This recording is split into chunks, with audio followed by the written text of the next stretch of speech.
세계 최대 경제협력기구인 아시아태평양경제협력체 APEC에 앞서 제주회의가 개막했습니다.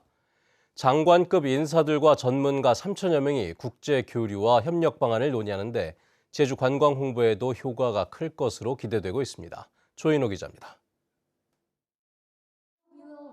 아시아 태평양 지역 21개 나라의 교육 전문가들이 제주에 모였습니다. APEC 교육 장관 회의를 앞두고 교육 협력의 성과를 점검하고 미래 교육의 비전과 방향을 논의하는 토론회입니다. AI와 디지털 교과서를 비롯한 교육 분야의 최신 동향과 함께 회원국들 사이의 교육 격차를 어떻게 해소할 것인지가 이슈가 됐습니다. Regionally within APEC, bridging the digital divide, enhancing access and quality in education, and strengthening cooperation framework across member economies are key challenges. APEC 제주 회의는 지난 3일부터 시작됐고 오는 16일까지 14일 동안 열립니다. 이번 주부터 실무 그룹과 고위급 회의가 열리고 다음 주에는 교육과 통상, 고용 노동 장관 회의가 열립니다. 오는 10월 경주에서 열리는 APEC 정상회의를 앞두고 제주와 인천, 부산에서도 분산 개최하게 된 것입니다. 이번 회의에는 아시아 태평양 각국의 장관급 인사 등 3천여 명이 참가하면서 제주를 국제적으로 홍보하는 계기도 될 것으로 기대되고 있습니다. 제주 국제 컨벤션 센터와 서귀포 원도심을 잇는 셔틀버스가 운영되고 19개 코스의 문화 관광 투어와 워케이션 홍보 팸 투어도 진행됩니다. 회의장 주변에는 제주의 전통 문화를 홍보하는 전시장도 마련됐습니다. Jeju Island is a very beautiful island with the historical panorama and especially on the 한이오. 항공사들은 APEC 제주회의 참가자들을 위해 국내선에 특별기 70여 편을 투입했고 중국과 동남아시아 국제선 운항 횟수도 늘렸습니다. MBC 뉴스 조인호입니다.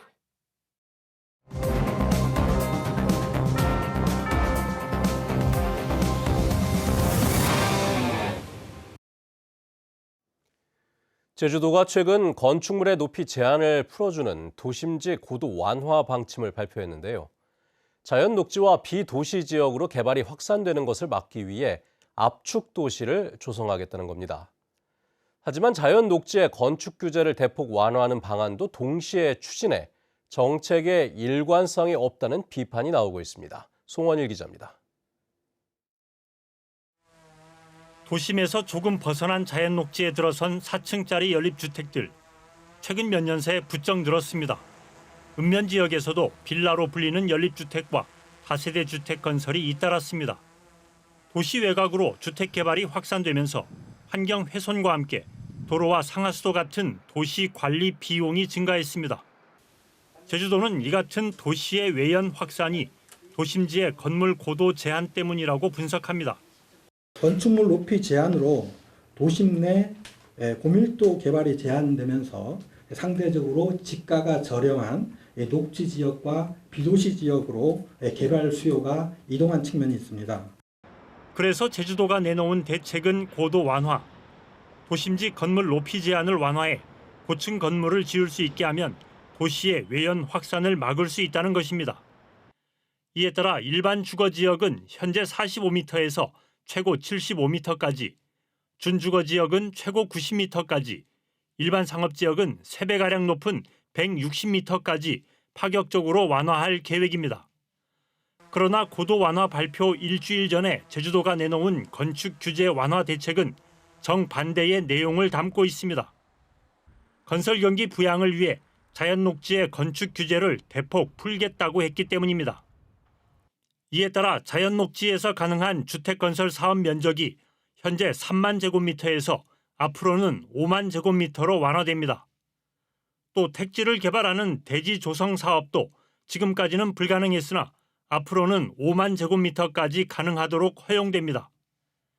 자연 녹지에서 500제곱미터까지만 할 수 있던 음식점 규모 제한도 폐지됩니다. 도민과 기업이 애로사항을 해소하고 재건축 등 건축 경기 부양을 통해서 지역 경제 활성화에 조금이나 보탬이 되고자 서로 충돌하는 정책이 동시에 추진되면서 일관성이 없다는 비판이 나옵니다. 자연녹지 지역을 어떻게 하면 개발의 가능성을 억제하는가가 중요한 부분인데 오히려 그 도시 외연의 확장의 가능성을 더 열어주는 역효과를 갖는 개발로 오히려 부작용이 좀 크지 않을까. 제주도가 내년 6월 지방선거를 앞두고 도심지 고도 제한도 풀고 자연녹지 건축 규제도 완화하는 정책을 동시에 추진하고 있습니다. 선거용 아니냐는 비판까지 나오면서 향후 공론화 과정에서 논란이 예상됩니다. MBC 뉴스 송원일입니다.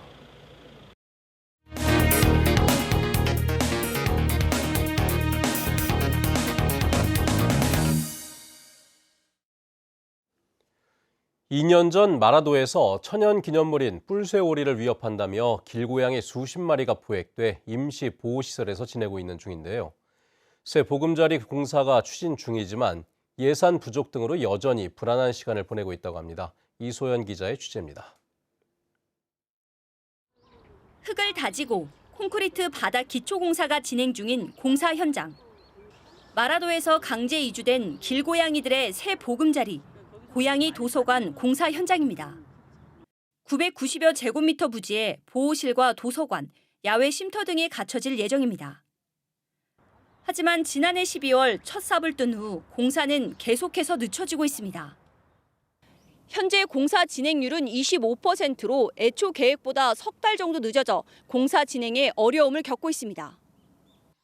농림부 보조사업에 선정돼 3억 6천만 원을 지원받기는 했지만 건축 자재비 상승과 울타리 설치 등 예상치 못한 상황에 예산이 부족해졌기 때문입니다. 임시 보호시설에서 쫓겨날 우려도 제기됩니다. 동물보호단체들은 유네스코 본부에 제주 세계유산 점검이 있어 보호시설을 철거해야 한다는 입장을 제주도에서 여러 차례 전해왔다는 입장입니다. 마라도 고양이는 상반기에는 좀 나와야 된다고 저희가 전달받은 부분이 있어서 그래서 이 공사가 좀 지연되다 보니까 지금 뭐 이렇게 2달만 지나면 이제 또 상반기가 지나잖아요. 조바심을 가질 수밖에 없죠. 이에 대해 제주 세계자연유산센터는 전임자들이 불명확한 내용을 전달한 것 같다며 상황을 파악하고 있다고 밝혔습니다. 올해 유네스코 본부의 점검 일정은 없으며 고양이 도서관이 완공될 때까지 임시보호시설에 머물러 있어도 된다는 겁니다. 하지만 임시보호시설이 유지된다 해도 남은 시간이 많지 않습니다. 예산을 지원한 농림부에서 결산을 이유로 무조건 6월까지는 공사를 마무리해야 한다고 통보했기 때문입니다. 마라도 길고양이가 선 밖으로 나온 지 어느덧 2년. 45마리 가운데 임시보호시설에 남아있는 24마리는 여전히 불안한 시간을 보내야 합니다. MBC 뉴스 이소연입니다.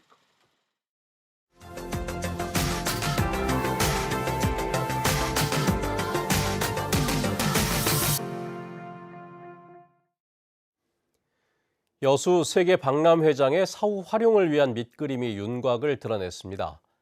박람회의 정신을 살리면서 지속 가능한 성장과 남해안권 해양 관광 거점으로 도약하기 위한 새로운 성장 동력이 될 수 있도록 개발한다는 구상인데요.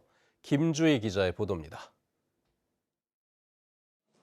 지역사회 내 뜨거운 논란 끝에 지난 2023년 여수광양 항만공사로 관리 주체가 이관된 여수 세계 박람회장. 이후 항만공사는 지난해 6월 박람회장의 사후 활용을 위한 마스터 플랜 수립 용역에 본격 착수했습니다. 지난해에는 광역권과 우리 지역 박람회장 및 배후 지역의 환경 분석을 실시하였고 국내외 선진 사례 조사를 통해 우수 사례를 벤치마킹하였습니다. 이후 10개월여 기간 끝에 여수신항과 신북항을 아우르는 박람회장 일원 3.14제곱킬로미터 면적의 부지 개발을 위한 중간 밑그림이 윤곽을 드러냈습니다. 먼저 2,000석 이상의 대형 컨벤션을 구축함으로써 남해안권 해양관광 문화자원과 융합된 특화된 마이스 클러스터가 구축됩니다. 이와 함께 남해안권이 크루즈 관광산업의 성장 가능성이 높은 지역인 만큼 인근 고속열차 등 교통망과 연계 가능한 복합 크루즈 터미널의 건립도 추진합니다. 또한 복합 쇼핑몰과 호텔 등 유치를 통해 관광과 쇼핑이 결합된 체류형 시스템을 마련한다는 구상입니다. 시민들의 휴식 공간이면서 관광객들에게도 여수만의 매력을 느낄 수 있는 워터프런트도 조성됩니다. 박람회장 일원을 단순 관광객이 아닌 관광 생활인구 증가를 유도함으로써 지속가능한 도시 모델로 구축하는 것이 궁극의 방향성인 겁니다. 살아있는 바다, 숨쉬는 연안이라는 엑스포 주제처럼 우리는 바다와 인간, 미래의 세대가 함께할 수 있는 지속가능한 성장을 이룰 수 있는 공간을 마련하고자 하며 근본 마스터 플랜에 대한 방향을 잡았습니다. 용역사 측은 다음 달 또 한 차례 중간 보고의 절차를 거친 뒤 올해 말 최종 청사진을 제시할 계획입니다. 제2차 중간보고는 6월에 중간보고를 통해 세부적인 방을 마련하고자 합니다. 이후 7월부터는 사업 활용 계획의 변경 절차를 거쳐 최종안을 마련하고 최종적으로 11월에 최종 보고를 통해 마스터 플랜을 마련하고자 했습니다.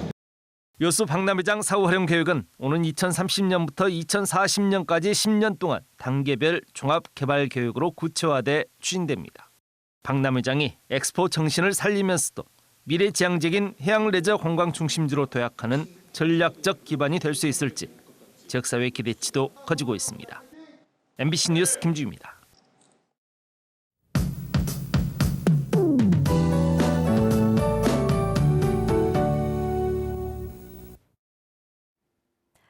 연휴가 끝나고 다시 일상으로 돌아온 오늘 포근한 봄 날씨를 보이겠습니다. 비구름이 물러가고 하늘도 화창하게 드러나는데요. 이 맑은 날씨가 이어지면서 낮과 밤의 기온 차이가 크겠습니다. 오늘 제주의 아침 기온 10.3도를 보이고 있고 낮 기온은 19도까지 오르겠습니다. 기온은 점점 오름세를 보이겠고요. 내일까지 큰 일교차에 유의하시기 바랍니다. 다가오는 금요일에는 전국에 비가 내리겠는데요. 제주도에는 강풍을 동반해서 많은 비가 쏟아지겠습니다. 북부 지역과 추자도를 제외한 대부분 지역에 시간당 30에서 50mm의 강한 비가 내리겠고요. 한라산 남쪽 지역을 중심으로 최대 150mm 이상의 많은 비가 예상됩니다. 금요일에 강한 비바람에 유의하셔야겠는데요. 대비 잘 해주셔야겠습니다.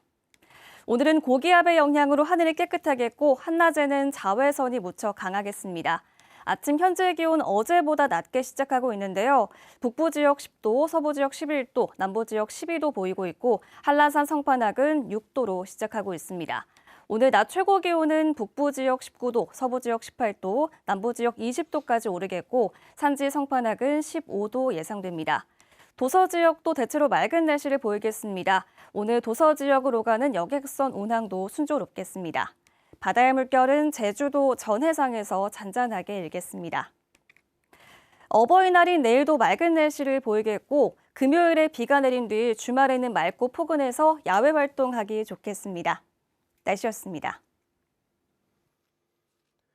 오영훈 도지사가 한덕수 전 국무총리와 이낙연 전 국무총리의 개헌 연대를 내란 연대라며 비판하고 나섰습니다. 오영훈 지사는 페이스북을 통해 한덕수 전 총리는 국정과 민생을 내팽개친 명실상부한 내란 세력이라며 내란 세력과 연대를 꿈꾸는 이낙연 전 총리의 셈법을 도대체 이해할 수 없다고 밝혔습니다. 오 지사는 이낙연 전 총리가 더불어민주당 대표를 지낼 당시 비서실장이었고 이 전 총리가 지난해 민주당을 탈당하자 정치적 선택을 존중해야 한다며 과도한 비판은 자제해야 한다고 말한 바 있습니다. 제주에서 풍력과 태양광 등 재생에너지의 입찰제가 도입된 지난해 6월 이후 발전기를 강제로 멈추는 출력 제한은 한 건도 발생하지 않았습니다. 제주에서는 재생에너지 비율이 20%에 육박하면서 재생에너지도 기존의 화력, 원자력과 함께 발전량과 가격을 입찰해 수요와 공급을 조절하고 있습니다. 제주에서는 재생에너지 초과 공급으로 정전 사태가 발생하는 것을 막기 위해 2015년부터 지난해까지 622번 출력을 제한했습니다. 제주도 상하수도 본부가 상하수도 요금을 모바일로 고지할 수 있도록 하는 카카오 알림톡 서비스를 올해 상반기 안에 시작합니다. 제주도는 우선 자동이체 신청자 9만 2천여 가구를 대상으로 알림톡 서비스를 시작한 뒤 도내 전체 19만 8천여 가구로 확대할 계획입니다. 알림톡은 월별 사용량과 체납 고지 등 상세한 정보를 휴대전화로 확인할 수 있고 앞으로 카카오페이 즉시 결제 기능도 추가됩니다. 제주해양경찰청은 중국 어선의 자체 휴어기를 앞두고 4월 한 달 동안 특별 단속을 실시해 한 척을 납포하고 8척의 경고장을 발부했습니다. 납포된 중국 어선 한 척은 어획량을 축소했고 경고장을 받은 어선 8척은 허용되지 않은 어구에 덮개를 덮지 않았거나 조업 일지를 부실 기재했습니다. 해경은 올 들어 중국 어선 172척을 검문 검색해 14척을 납포하고 11척의 경고장을 발부했습니다.